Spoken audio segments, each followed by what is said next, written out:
All right. So here we go. Let's try it with a different one. Let's say y equals cosine 1/3 x this time. And let's just run through how do we actually find our period and all the other little things that we're interested in. Well, first things first, I would say that I know that my amplitude is equal to 1. And the reason I know that is that I've got nothing being multiplied in front of that cosine, right? So we would say that a is equal to 1. But our period, that's changed.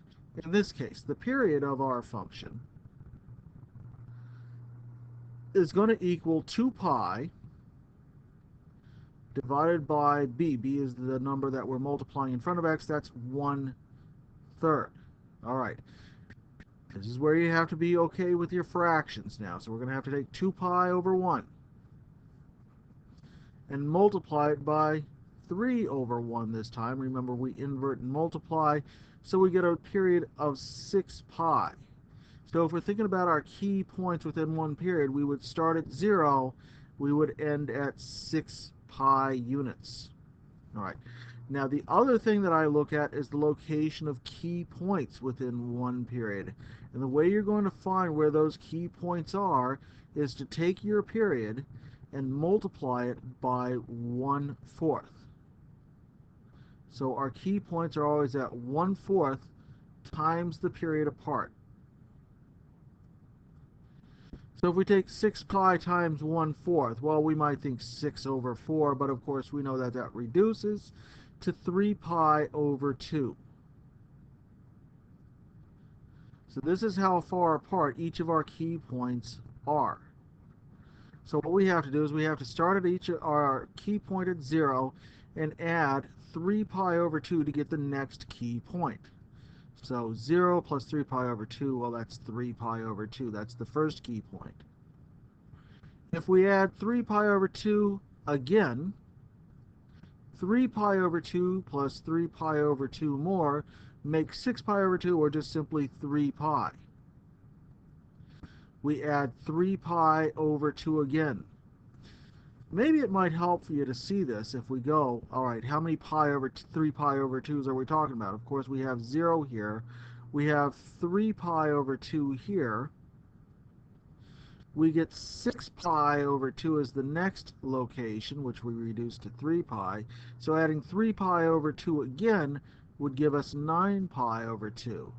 This is, of course, a fraction that cannot be reduced, but we'll go ahead and write it as 9 pi over 2. And just to show you what happens if we added 3 pi over 2 again, 9 pi over 2 plus 3 pi over 2 gives me 12 pi over 2, and we know that 12 pi over 2 is directly reducible to 6 pi. So these are our key points, 1, 2, 3, 4, 5 of them within one period.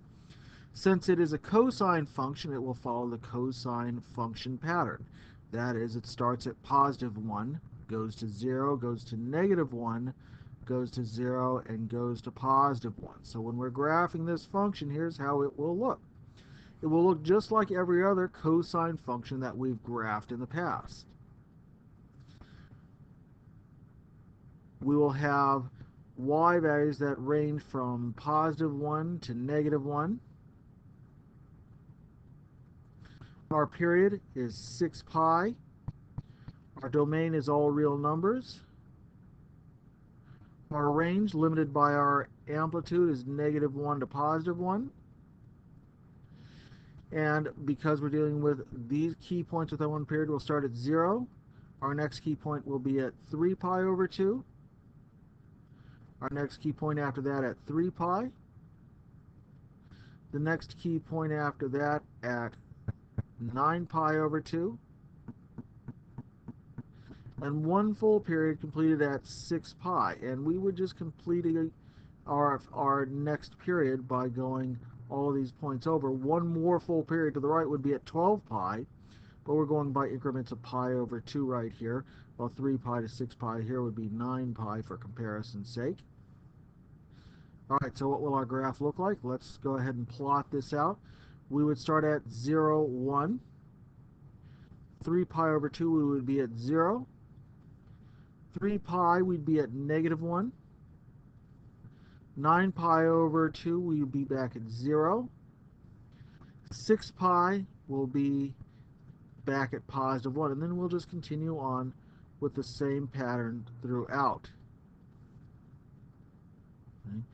At these halfway points, by the way, we're at radical 2 over 2, which is about 0.71. So for comparison's sake, if you're looking for a way to get a nice picture of the sketch of this graph, you can kind of see it if we plot some extra points over here. So, all right, my cosine curve for one period of the graph,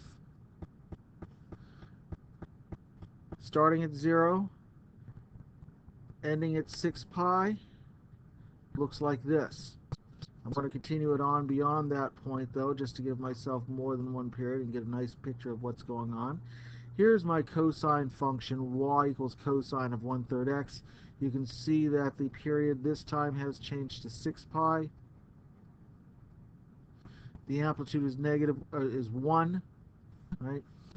Our domain would be all real numbers. This graph just continues on endlessly, but the range goes from -1 to 1. Okay, so we'll be doing some more adjustments in the next couple of graphs to put this all together.